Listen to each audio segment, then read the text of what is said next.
여러분 오늘 본문인 누가복음 7장에는요 총 3가지의 기적이 등장을 합니다.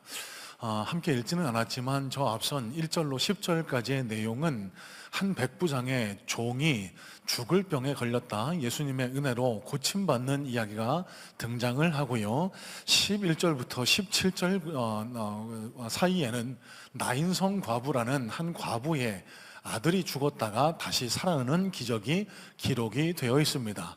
자, 여러분 주목하셔야 될 것은 하나님께서, 성경 기자가 오늘 한 죄 많은 여인이 예수님을 만나 변화받았다, 죄 용서를 받았다라는 이 기사가 이 다른 기적의 사건과 동일하게 한 장에 기록되어 있다는 사실입니다.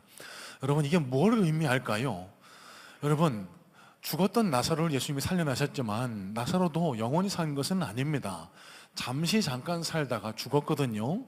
여러분 병고침도 죽었다가 살아나는 기적도 유한한 사건에 불과합니다. 여러분 그거보다 이 여인이 경험한 것처럼 죄 용서받고 하나님 나라에 들어가는 기적, 여러분 이것이 더 귀한 기적이다라는 사실을 하나님께서는 우리에게 알려주기를 원하지 않으셨을까? 자, 여러분 계속해서 예배에 관한 주제로 성경의 각 부분을 살펴보고 있는데요, 오늘 이 죄 많은 여인이 예수님을 만나 그 죄가 용서받고 변화되었던 이 기적, 이 사건을 통해서 우리는 우리의 예배에 어떠한 마음과 어떠한 자세를 갖추어야 할지, 여러분 오늘 말씀을 통해서도 하나님께서 우리에게 갖추어 나가기를 원하시는 그런 예배자의 참된 자세가 우리 속에서 깨어나고 회복될 수 있게 되기를 주님의 이름으로 소망하고 축복합니다. 자, 먼저 36절 말씀부터 살펴봅니다. 36절입니다. 한 바리새인이 예수께 자기와 함께 잡수시기를 청하니 이에 바리새인의 집에 들어가 앉으셨을 때에, 자 여러분 오늘 본문에는 두 예배자가 등장합니다. 첫 번째 등장하는 예배자가 바리새인 시몬이라는 인물이었습니다. 여러분 이 시몬이라는 인물은 바리새인이라는 이 표현으로 그가 어떤 인물이었는지를 충분히 짐작하게 합니다. 이 바리새인은요 사두개인과 더불어서 이 유대 사회를 지배하던 종교 지도자 집단이었는데요, 체면과 율법을 중시하던 사람들이었습니다. 자, 그러면 이 시몬이 왜 예수님을 자기 집에 식사하라고 초대를 했을까? 성경학자들은 두 가지 관점에서 이 시몬의 의도를 해석해내고 있는데요, 첫 번째는 아마도 이 바리새인들 부류가 자기의 체면, 자기의 어떤 의, 이런 것들을 중요시 여겼기 때문에 이 당시 유명세를 타던 예수님, 이 예수님께서요 여러 가지 기적도 베푸시고 여기저기서 말씀을 하시면 수천 수만 명이 몰려드는 일종의 셀러브리티, 유명인이셨거든요. 이분을 내 집에 모셔서 식사하면 내 명성, 내 지위도 올라갈 것이다 라는 생각에 예수님을 초청했을 것이다 라는 해석. 또 한 갈래는요, 이 바리새인 부류는 예수님 공생의 사역 내내 예수님의 발목을 잡아 예수님과 사사건건 시비를 붙었던 그런 집단 아닙니까? 이 공명심에 예수님과 대화를 하면서 예수님의 무슨 허점을 찾아내서 자기의 공을 드러내려는 그런 속셈이 있지 않았을까라고 해석을 하기도 합니다. 자, 어쨌든 이 시몬이라는 바리새인이 자기 집에 예수님을 초청해 식사를 막 하고 있을 때 반갑지 않은 한 손님이 오늘 본문에 또 등장을 합니다. 자, 37절인데요 이렇게 말씀을 기록합니다. 그 동네에 죄를 지은 한 여자가 있어 예수께서 바리새인의 집에 앉아 계심을 알고 향유 담은 옥합을 가지고 와서, 자 여러분 여기 죄 많은 여인이라고 표현된 이 여인은요, 많은 성경학자들이 아마도 몸을 파는 창녀를 가리키지 않았을까라고 추정을 하고 있었습니다. 자, 여러분 이 당시 이스라엘 사람들의 일종의 관습이었습니다. 식사 때는요 문을 열어놓고 식사를 했다라고 하는데, 문을 열어놓고 식사를 하면 그 집안에 친분 있는 사람 누구나 들어가 함께 식사를 할 수 있는 그런 관례가 있었다라고 해요. 여러분 얼마나 따뜻한 모습입니까? 우리도 문을 좀 열어놓고 식사하고 누가 오든지 간에 함께 식사하는 이런 예전과 같은 모습이 회복되면 어떨까라는 그런 소망도 가져옵니다. 자, 어쨌든 이렇게 문을 열고 누구든지 맞아들여 식사하던 이 손님 환대법이 있었던 유대 사회에 절대로 환대받지 못하는 세 부류가 있었다는데요, 거지, 세리, 창녀가 바로 이 세 부류였습니다. 이 세 부류는요, 그 어떤 집에도 함부로 들어갈 수가 없었다라고 하는데, 여러분 앞서 말씀드린 것처럼 이 죄 많은 여인이 창녀였을 거라고 추정한다라고 말씀을 드렸죠. 그러면 아마 이 여인도 알고 있었을 겁니다. 내가 이 집에 허락 없이 들어가면은 환대받지 못할 거라는 것을요, 쫓겨날 수도 있을 거라는 것을 알고 있었을 겁니다. 그럼에도 불구하고 이 죄 많은 여인은 예수님이 계시다는 소식에 그 시몬, 바리새인 시몬의 집에 들어가서 예수님 곁에 앉아 눈물을 뿌려 그의 발을 닦아 주었습니다. 무척이나 당돌하고 대담한 행동이 아닐 수 없었습니다. 자, 이 초대받지 못한 여인이 예수님이 계신 것을 보고 그 집에 들어가 예수님 곁에 섭니다. 그리고 예수님 발 곁에 서서 한없이 눈물을 툭툭툭 떨어뜨립니다. 그러면서 준비해온 향유, 옥합에 담긴 향유를 꺼내서 예수님 발에 붓고요, 그 예수님의 발을 자기의 머리털로 닦아주었습니다. 이때 이 모습을, 이 광경을 지켜보고 있던 시몬이요, 속으로 이렇게 생각합니다. 아니, 저 예수라는 작자는 말이야, 유명한 선지자라면서 저 여자가 창녀인 것도 몰라? 이 환대받지 못할 사람이 들어와서 자기 발을 닦는 것도 몰라? 저 여인이 다가오는 것을 미리 막았어야지. 저 사람도 소문만 무성했지 별거 아니구만. 아마 이렇게 상상했던 것 같아요. 이 시몬의 마음을 알아차리신 예수님께서 한 비유를 말씀하십니다. 빚진 사람 둘이 있는데, 한 사람은 500데나리온, 한 사람은 50데나리온을 빚었다. 지금으로 말하면 한 사람 하루 노동자 일당이 한 데나리온이거든요. 쉽게 풀어서 생각하면 1억을 빚진 자와 1,000만 원을 빚진 자가 있다고 치자. 그러면 둘 다 상환할 능력이 없어서 다 탕감을 해줬는데 어떤 사람이 더 감사하겠느냐, 기뻐하겠느냐? 이 시몬이 당연한 듯이 대답합니다. 그냥 물론 많이 빚진 사람, 많이 탕감받은 사람이겠죠. 그때 예수님이 시몬에게 이렇게 말씀하십니다. 세번역 성경인데요, 44절로 46절 말씀입니다. 너는 이 여자를 보고 있는 거지? 내가 내 집에 들어왔을 때 너는 내게 발 씻을 물도 주지 않았다. 그러나 이 여자는 눈물로 내 발을 적시고 자기 머리털로 닦았다. 너는 내게 입을 맞추고 있었으나 입을 맞추지 않았으나 이 여자는 들어와서부터 줄곧 내 발에 입을 맞추었다. 너는 내 머리에 기름을 발라주지 않았으나 이 여자는 내 발에 향유를 발랐다. 여러분, 이 예수님의 말씀에 담긴 뜻이 뭘까요? 시몬이요, 예수님을 자기의 집에 초대했습니다. 하지만 시몬의 모습 속에서는요, 예수님을 공경하거나 예수님을 귀히 여기는 마음이 조금도 나타나지 않았습니다. 여러분, 이 중동 지역에는요, 대부분 사막 지역이기 때문에 먼지가 많이 날립니다. 집에 들어가면 가장 먼저 하는 일이 손발을 닦는 일이었는데요, 손님을 초대해놓고 이 시몬은 발 닦을 물도 주지 않았던 거예요.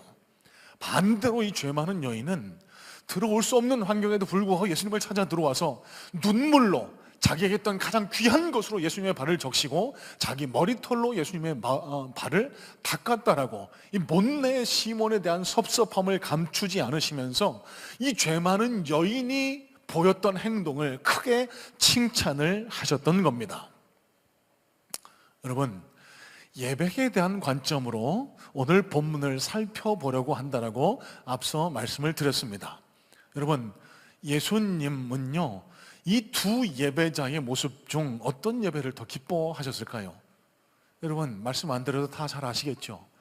시몬의 예배는 기뻐하지 않으셨습니다. 시몬은 겉만 번드르르 자기 목적, 자기 의도만 중요했지 예수님을 귀히 여기려는 행동, 모습은 전혀 나타나지 않았고, 이에 반해서 죄 많은 여인은 어떤 환경과 제약에도 불구하고 예수님 앞으로 나와서 자기의 죄를 주님 앞에 고백합니다. 눈물로 주님 앞에 회개합니다. 그 결과 그 죄가 용서받고 예수님으로부터 큰 칭찬을 받고 변화의 역사를 경험했다는 것, 여러분, 이게 예배여야 합니다. 저와 여러분의 예배가 이래야 한다라고 믿습니다. 자, 여러분, 본격적으로 이 두 예배자의 모습을 비교해서 한번 살펴볼 텐데요, 여러분, 시몬의 예배는 제일 먼저 뭐가 잘못됐을까? 예수님은 왜 그의 예배를 섭섭해 하시고 잘못됐다고 책망하셨을까? 여러분, 한국교회를 망치는 중요한 요인 가운데 하나가 바로 체면치레, 여기 바리새인이었던 시몬이 가졌던 자기 의가 아닐까 싶습니다.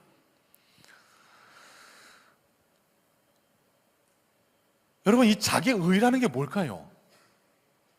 체면이라는 게 뭘까요?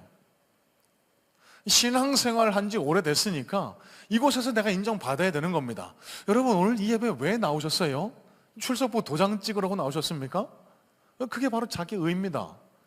목사님, 교회 안 나오면 목사님, 전사님이 전화를 자꾸 해서 못 견디겠어요.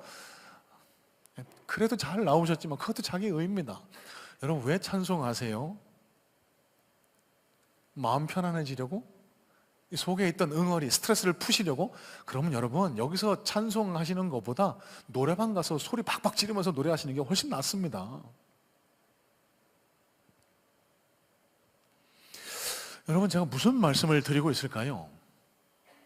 우리의 예배가 예수님을 기쁘시게 하려는 의도, 하나님께 더 영광을 돌리려는 의도가 배제된 채 내 즐거움과 내 기쁨, 내 공로를 쌓으려고 내가 1년 내내 한 번도 안 빠지고 예배 출석했어, 내가 집사니까 이 자리에 나왔어, 내가 장로 권사니까 이 자리에 나와 예배 드리는 거야. 여러분, 이런 의식이, 이런 체면의식이, 이런 자기의가 지금 우리의 심령을 가득 싸매고 있다라고 하면은 그 예배는 시몬의 예배가 될 수 있는 겁니다.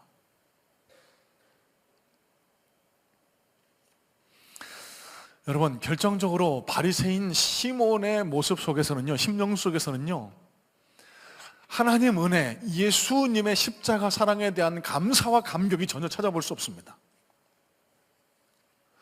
여러분, 예수님이 어떤 분이십니까? 우리의 죄를 대속해 주기 위해서 이 땅에 오신 분이에요. 예수님께서는요, 우리의 죄를 담당하시기 위해서 이 땅에 오셨고 십자가에 달려 물과 피를 다 쏟으심으로 우리를 죄 있는 자리에서 의 있는 자리로 옮겨주셨습니다. 이 시몬의 예배는요, 예수님께 대한 감사와 감격이 없었어요. 그 결과 그 마음속에는 뭐가 남아있었습니까? 자기의 또 다른 형태, 미움, 비판과 정죄가 그 마음에 가득 담겨 있었습니다. 에이, 저 여자 뭐야? 왜 더러운 저 여자가 지금 내 옆에 와서 같이 예배를 드리려고 해?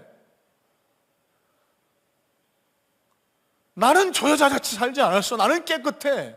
하나님이 분명히 나를 더 기쁘게 보시고 나를 더 사랑하실 거야. 이 자기의, 남을 비판하고 정죄하는 예수님 닮은 모습이 전혀 나타나지 않았어요. 그 결과가 예수님의 그 서운한 책망과 그 예배를 받지 않으시는 결과로 나타났음을 여러분 보셔야 됩니다.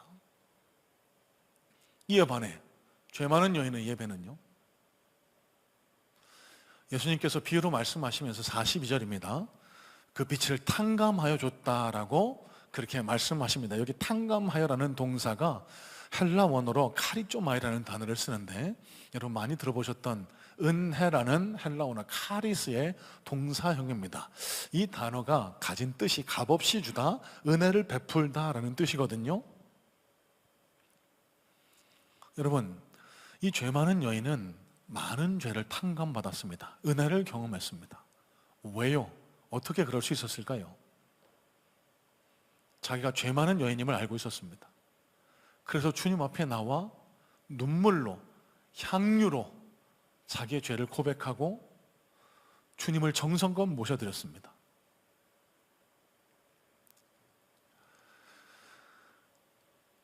주님의 그 십자가 사랑에 대한 감사와 감격이 그 심령 속에 가득 흘러 넘쳤고요, 그 결과 그녀는 자신이 지은 죄에 대한 용서를 주님으로부터 선물을 받게 됐다는 사실입니다. 여러분 기억하세요. 이 여자애가 죄가 없다는 말이 아닙니다. 죄를 지었습니다. 그 죄는 중합니다. 하지만 주님 앞에 나와 눈물 뿌려 자신의 죄를 고백하고 주님 앞에 그 죄사함의 은혜에 대한 감격과 감사로 예배드렸을 때 그 죄가 사해지는 놀라운 기적, 여러분 앞서 서론에서 말씀드렸습니다. 병이 낫는 것보다, 우리의 문제가 해결되는 것보다 우리의 죄가 사해지는 게 더 놀라운 기적이라고요. 이 놀라운 기적의 역사를 이 여인은 체험하게 된 거예요. 어떻게 해요? 주님의 십자가 사랑에 대한 감사와 감격이 넘쳤던 예배 때문에. 여러분, 이 여자는 변화받았습니다. 그 결과 어떻게 살았을까? 성경에는 잘 드러나지 않지만 아마 예수님과 같은 모습으로 살아가려고 노력하지 않았을까? 그녀의 삶 속에는 용서와 섬김이 나타나지 않았을까라는 생각을 해보게 됩니다. 여러분, 예배는 이런 모습이 되어야 합니다. 내 죄를 주님 앞에 고백해 내 죄가 용서받고 예수님 닮은 모습으로 자기 공로, 자기 의는 다 벗어버린 채 상대방을 용서하고 화해하는 예수님 닮은 모습이 나타날 때 그 예배가 하나님을 기쁘시게 하는 예배, 우리 삶의 능력이 되는 예배가 될 수 있다는 사실입니다. 자, 여러분, 제가 다른 이야기를 좀 나누면서 말씀을 계속 풀어가려고 해요. 제가 인터넷에서 종종 강의 뭐 이런 것들을 듣는데요, 불륜에 대해서 어떤 정신의학자, 이혼 전문 변호사, 이혼 전문 상담소장이 이렇게 모여서 불륜에 관한 토론하는 그런 내용을 굉장히 흥미롭게 봤습니다. 제가 여러분, 불륜을 어떻게 알아차리고 어떻게 대응해야 되나 그걸 가르쳐 드리려고 말씀을 드리는 건 아니고요. 여러분, 불륜이 어디서 많이 일어난다고 생각하세요? 이 딱 한 가지 힌트만 드리면 동호회, 테니스, 등산 동호회, 그리고 요새는 오픈 채팅.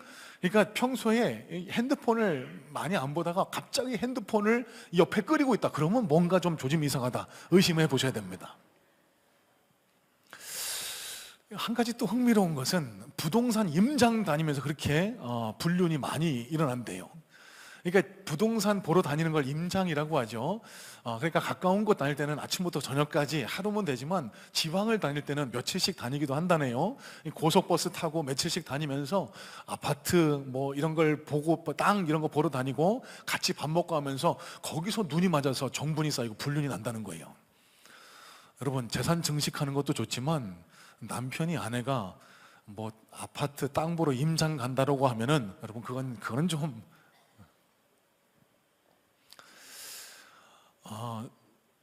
불륜이 가져오는 치명적인 결과가 있습니다. 이 불륜이 뭡니까, 여러분? 결혼한, 허락받은, 공인받은 배우자 외에 다른 사람과의 부적절한 관계를 맺는 것을 불륜이라고 하지 않습니까? 그런데요, 이 불륜을 저지른 사람들의 공통적인 변명이 있다고 합니다. 제일 대표적인 변명이, 나는 당신이 생각하는 그 선은 넘지 않았어, 육체적 관계까지는 가지 않았다고, 그렇게 나는 불륜이 아니라고 한대요. 그러면 그 말을 듣는 그 배우자의 마음은 어떨까요? 그게 불륜이라고. 꼭 선을 넘어야만 불륜이 아니라는 거예요. 나와의 관계에서 찾을 수 있는 기쁨을 다른 관계에서 찾으면 그게 바로 불륜이라는 겁니다. 여러분, 불륜이 일어나게 되면은요, 치명적으로 발생하게 되는 결과가 이 배우자와의 관계에서 가질 수 있는 관계의 기쁨을 몽땅 싸그리 상실하게 된다는 거예요. 예전에는 배우자와 커피 마시고 어디 가서 짜장면 먹고 외식하고 이러는 게 너무 즐겁고 행복하고, 등산하고 산책하고 이러는 게 행복하고 즐거웠다면, 이 불륜이 시작되는 순간 그 관계가 싸그리 없어진다는 거예요. 왜? 그 기쁨을 다른 곳을 찾으러 가기 때문에.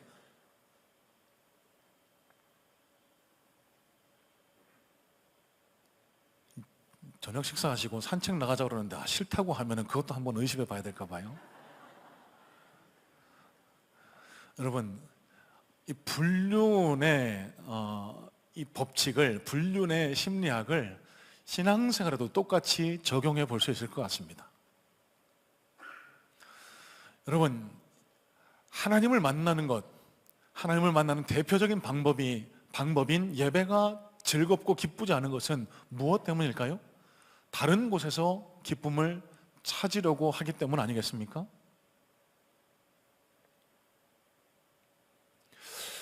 여러분이 만약 예배 나오는 것이 즐겁지 않다, 지금 내 마음에 무엇 때문에 기쁘고 무엇을 기대하고 있나, 그걸 찾아보시면 지금 하나님과의 관계에 문제가 생겼음을 깨닫고 돌이킬 수 있는 기회를 마련하실 수 있어야 돼요. 특별히 오늘은 이 죄 많은 여인과 이 예수님관에 있었던 이 마태복음 7장을 본문으로 우리가 살펴보고 있습니다. 그러면 예배 일단 나왔습니다. 그런데도 왜 예배의 기쁨을 느끼지 못할까? 무언가 다른 것이 우리 마음속에 있기 때문에 예배의 기쁨, 예배의 능력을 체험하지 못하는 것 아닌가? 이런 관점에서 한번 살펴볼 수 있으면 좋겠어요. 여러분, 시몬이 왜 예배의 기쁨, 예수님께 칭찬받는 예배를 드리지 못했을까요? 그 마음속엔 자기 의가 가득 차 있었습니다. 체면이 가득 차 있었어요. 그 결과 남을 비판하고 정죄합니다. 자기는 잘못한 게 없다는 겁니다. 이 여인이 지금 예수님과의 관계를 망치고 있다는 거예요. 남을 비판하고 정죄하는 이 마음이 예수님을 사랑하고 예수님께 감사하고 감격하는 그 마음을 가로막고 있다는 사실입니다.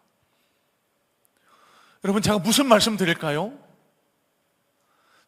하나님을 기쁘시게 하는 진정한 예배, 참된 예배를 드릴 수 있는 방법은 내 마음속에 하나님과의 관계, 예수님과의 관계 기쁨을 가로막는 미움, 정죄, 비판 이런 것들을 몰아내고 주님과의 관계에서 기쁨을 찾을 때 비로소 우리의 예배가 하나님을 기쁘시게 하는 참된 예배, 진정한 예배, 능력의 예배가 될 수 있다는 겁니다. 여러분, 이런 맥락에서 예배 드리시기 전에 꼭 드리셔야 할 기도가 바로 이겁니다. 하나님, 내 마음속에 누군가를 미워하는 마음이 있거든요. 이 마음을 녹여주옵소서. 내 마음을 변화시켜 주옵소서.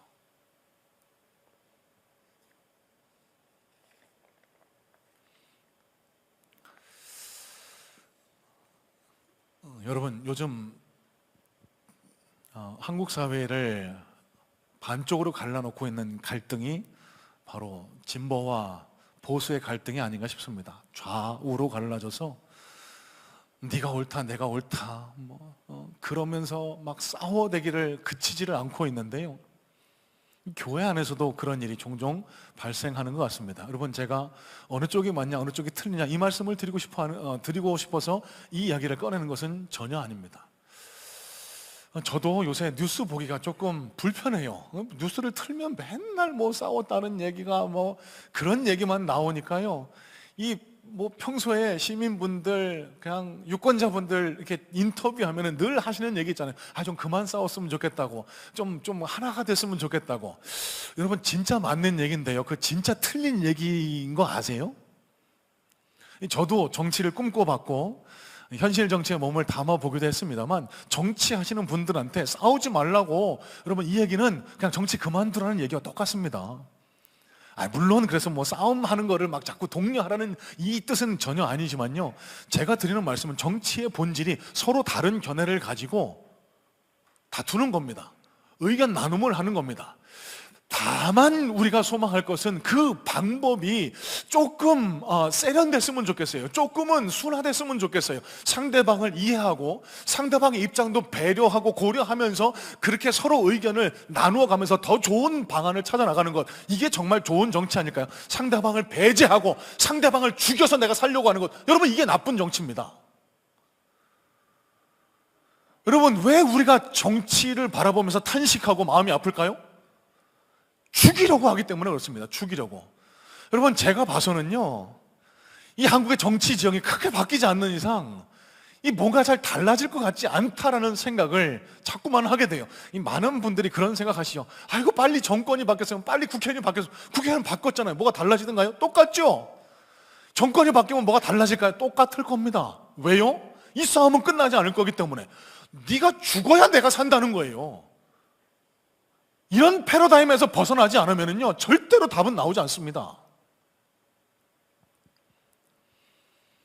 교회 안에서도 다툼이 있을 수 있죠. 갈등이 있을 수 있습니다. 갈등과 다툼이 없는 교회가 좋은 교회라고 하지만, 여러분, 사람이 모여있는 곳인데 다툼이 어떻게 없을 수 있고, 어떻게 갈등, 서로 의견 충돌이 없을 수 있겠습니까? 하지만 저는 교회 안에서의 이 갈등과 다툼에는 분명한 소망이 있다고 봅니다. 왜요? 세상과는 다르기 때문에. 여러분, 교회가, 예수님이 저와 여러분들에게 뭘 가르치실까요? 세상은 네가 죽어야 끝나지만 교회는, 기독교는 내가 죽는 싸움을 합니다.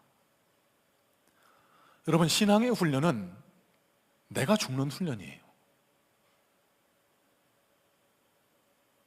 그래서 교회 안에 성숙한 분들은, 신앙생활 오래 하나님 앞에 칭찬받는 분들은요, 내가 죽을 수 있는 분들이, 그분들이 진짜 예수님 닮은 분들이고, 그분들이 진짜 교회의 지도자가 될 자격이 있는 분들입니다.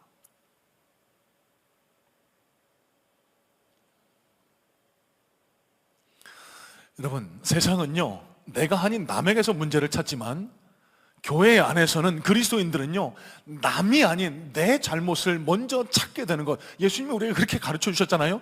남의 눈에 있는 티끌 바라보지 말고 네 눈에 있는 들보부터 바라보라고. 그래야 해결이 난다라고 예수님이 우리에게 이렇게 가르쳐 주셨고요. 그래서 교회 안의 모든 갈등과 다툼은 남의 티끌이 아닌 내 눈에 들보를 바라보고 내가 죽을 때 해결이 될 수 있다는 사실입니다. 그래서 교회 안에는 소망이 있어요. 왜요? 내가 죽어서 상대방을 받아들이고 이해할 수 있기 때문에. 여러분, 그렇다면 어떤 예배가 주님을 기쁘시게 하는 예배일까요? 어떤 예배가 우리에게 능력을 가져다 주는 예배일까요? 내가 죽는 예배입니다.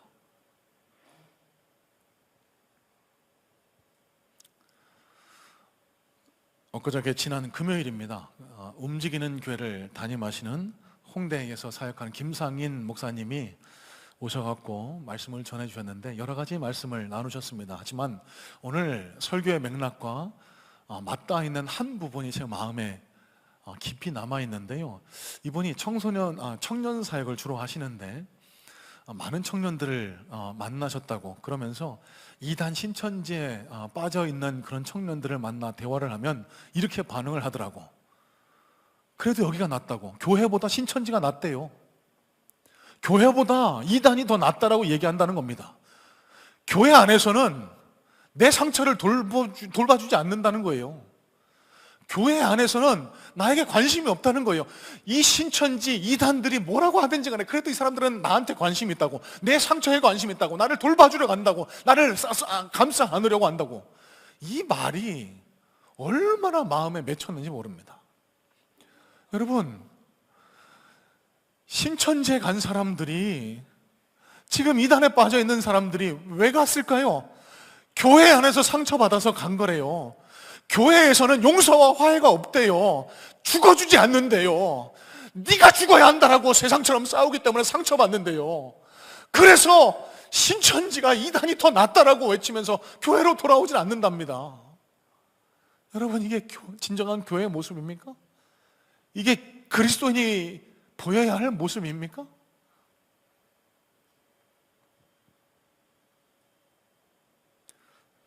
요즘 교회마다 각종 프로그램들과 신앙 훈련이 넘쳐나고 있습니다. 여러분, 그렇다고 해서 교회가 교회다운 모습을 갖춰갈까요? 예, 성경적인 지식을 쌓아갑니다. 변화를 기대하고 성경 공부하고 각종 프로그램들, 여러 강사를 모셔서 여러 행사도 치러냅니다. 여러분, 그런다고 교회가 변화할까요? 아니요, 저는 그렇게 생각하지 않습니다. 여러분, 과거 초대교회를 생각해 보세요. 한국 교회의 첫 시대를 한번 생각해 보세요. 여러분, 그때 프로그램 없었어요. 세련된 그런 행사 없었습니다. 미국에서 개발한 이런 프로그램들 한국 교회들은 알지도 못했습니다. 그저 거적바닥에 바닥을 깔고 그저 주님 앞에 찬양하고 기도하고 예배드리던 그런 시절이 우리 한국 교회에 있었고요. 초대교회에 있었습니다. 여러분, 그 예배로 하나님을 만났고요. 그 예배를 통해 사랑과 용서를 배웠고요. 그 예배 때문에 그들의 삶이 변하고 인격이 변하고 많은 사람들의 삶이 변화됐다라는 것. 여러분, 이사야 선지자가요, 기도 중에 하나님을 만납니다. 오호라, 나는 화로다, 하나님의 영광을 받다라고. 그러면서 그가 주님의 탄식, 누가 나를 위해서 갈 거라는 주님 탄식에, 주님 제가 여기 있습니다, 제가 가겠습니다. 그 인생이 송두리째 바뀌지 않았습니까? 여러분, 이게 바로 예배가 가진 능력입니다. 죄인 된 자리에서 의인 된 자리로 변화되고, 끊임없이 나만을 위해서 살던 자리에서 주님을 위해 살겠노라는, 그래서 내가 먼저 죽겠노라는 예수 그리스도 닮은 인격으로 변화되는 것. 여러분, 이게 예배가 가진 능력이고 이게 예배가 가진 의미 아니겠습니까?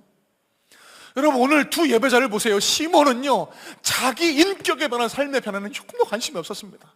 그저 미움과 정죄, 비판에 가득 쌓여 주님 앞에 책망받은 반면에 이 죄 많은 여인은 자신의 죄를 고백하며 주님의 발을 닦아드린 결과 그의 삶이 놀랍도록 변화됐다는 점. 여러분, 저는 우리 성문교회의 예배가 이 죄 많은 여인이 드렸던 향내 나는 예배가 되기를 간절한 마음으로 소망하고 축복합니다.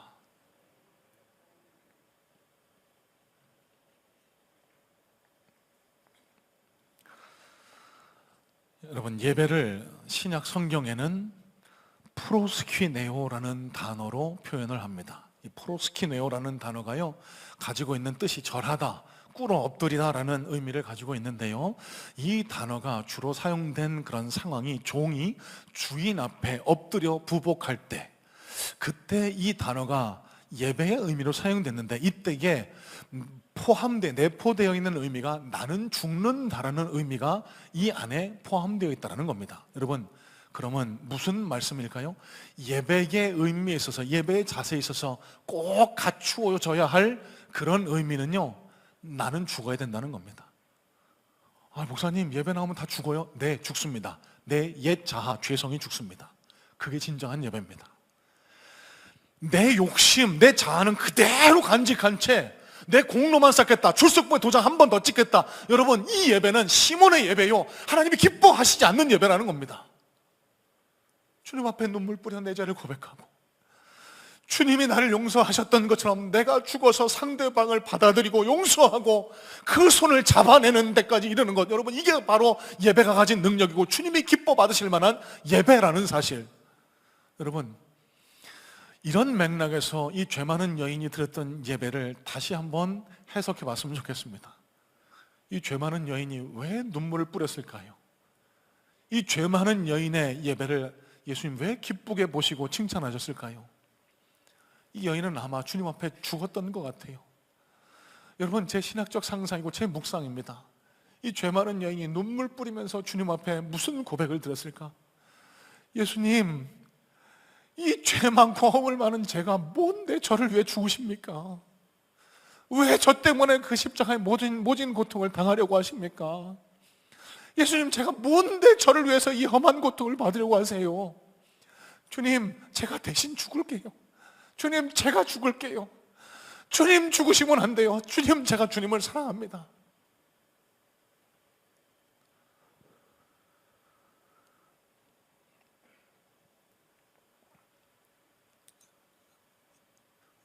예수님 앞에 온전히 자아가 죽었던 이 여인의 예배가 가져온 결과가 50절 말씀에 표현되어 있습니다. 50절입니다. 예수께서 여자에게 이르시되 내 믿음이 너를 구원하였으니 평안히 가라 하시니라. 자, 여러분, 예수님께서 이 여인에게 평안을 선포하시거든요. 헬라 원어로 에이레네라고 표현된 이 단어가 의미하는 바는 천국입니다. 천국.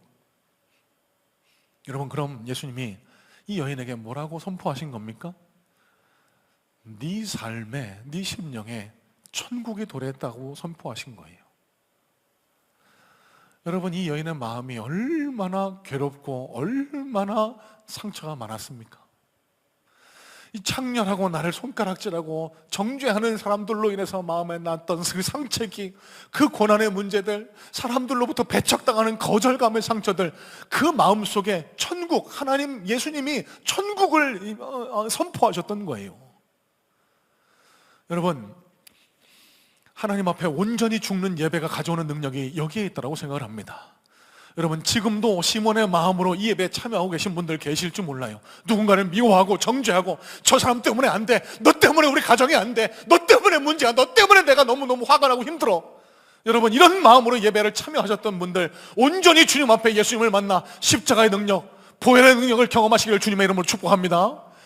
죄 많은 여인처럼 내가 죄인으로서이다, 내가 먼저 죽는 그런 십자가의 은혜를 경험하실 수 있게 되기를 주님의 이름으로 축복해요. 여러분, 그럴 때 우리 심령에, 우리 가정에, 내가 속하 있는 곳에 하나님의 나라가 선포됩니다. 천국이 임하게 됩니다. 여러분, 미움, 비판, 정죄가 있는 곳에는 절단코 하나님 나라가 임할 수 없어요. 하나님 나라는 언제 임할까요? 내가 죽는 곳에 임합니다. 내가 먼저 용서하고 내가 먼저 손을 내미는 그곳에 하나님 나라가 임하게 됩니다. 여러분, 또 말씀드립니다. 하나님 나라 천국은요, 우리가 이 땅에서의 삶이 끝나면 가는 곳이기도 하지만 예수를 믿는 동안 우리가 누려야 할 곳이, 하나님의 통치가 이루어지는 곳이 천국이라고 말씀드렸습니다. 시몬의 마음을 내려놓고 죄 많은 여인처럼 주님 앞에 용서와 화해를 구할 때 저와 여러분의 삶과 심령 속에서도 하나님 나라 천국이 임하는 역사가 일어나게 될 줄로 믿어요. 여러분, 이런 궁금증이 생기실 수도 있을 것 같습니다. 목사님 오늘 왜 이렇게 흥분하지? 이거 왜, 도대체 무슨 일이 있어서 그런 거야? 교회 안에서도요, 크고 작은 다툼들이 늘 일어납니다. 그러면 제 귀에 어떤 경로를 통해서든 간 들어오게 되어 있죠. 그러면 저는요, 막 마음이 무너져 내리는 그런 아픔을 느낍니다. 왜요? 저는 잘 알거든요. 물론 교회 내에서 큰 문제, 서로 뭐 주먹 다툼하고 뭐 이런 경험은 별로 없습니다. 서로가 서로에게 의도치 않은 말로 상처내고, 여기 시몬처럼 네가 잘못이야, 너 때문이야, 이런 모습 때문에 그 갈등의 골이 깊어지고, 그래서 울고 불고 이런 경우를 종종 보기 때문에요. 여러분, 교회가요, 일전에도 말씀드렸듯이 이 용서와 화해가 잘 일어나지 않습니다. 그러다 보니까 마음의 상처가 깊어져서요, 결과는 어떻게 되느냐? 이 보통의 경우는 이 양쪽 가운데 한 분이 교회를 떠나시거나, 아니면 대다수 그냥 둘 다 교회를, 아니면 신앙을 떠나버리는 경우가 생겨요. 그래서 마음이 아픈 거예요. 예수님이 오늘 우리 교회를 보신다면, 이 땅의 교회를 보신다면 얼마나 마음 아파하실까? 왜 시몬 같은 사람만 모여 있냐고, 왜 나는 잘못 없다고, 네가 잘못이라고, 왜 이런 사람들만 모여 있냐고. 예수님 마음 아파하시지 않을까요?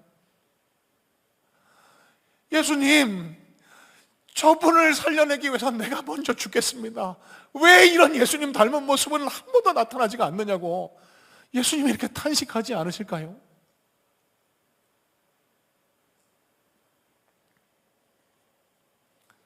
저는 그래서 오늘도 소망하면서 하나님 앞에 간절히 기도합니다. 방법이 없습니다. 하나님, 우리 성문의 성도님들이 예배를 통해 십자가를 경험하게 도와주세요. 예수님, 이 예배가 매주일 드리는 형식적이고 그런 관념적인 예배가 아니라 나를 위해 죽어주신 예수님을 만나는 예배가 될 수 있도록 도와주세요. 예수님, 그래서 남을 비판하고 정죄하고 나는 잘못이 없는데 네가 잘못이라는 이런 시몬 같은 그런 마음이 아니라 내가 예수님을 위해서 죽겠노라는 그런 마음을 가질 수 있도록 주님 도와주세요.